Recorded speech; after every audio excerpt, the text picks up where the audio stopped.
In Arabic, you have the definite article with lam, with alif and lam, which means the. Like, for example, if you say a book, you say kitabun.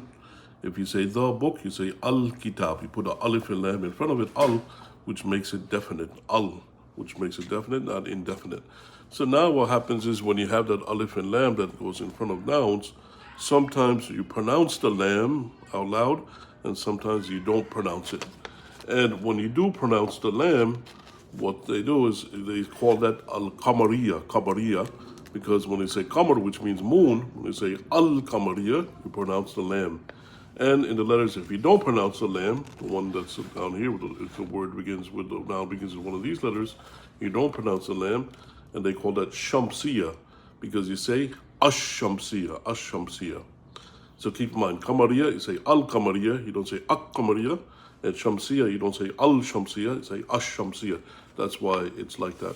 So these are the letters. If the noun begins in any one of these letters, it's Qamariya. You have to pronounce the lam and the alif and lam in front of it. And then these letters over here, if it begins with one of these letters over here, and you have the alif and lam in front of it, you don't pronounce the lam, you skip over it. And that's the term for it. So that's the rule for it. And they call it huruf shamsiya or huruf qamariya, the sun letters and the moon letters. And Allah knows best, and may peace and blessings be upon Prophet Muhammad sallallahu alaihi wasallam.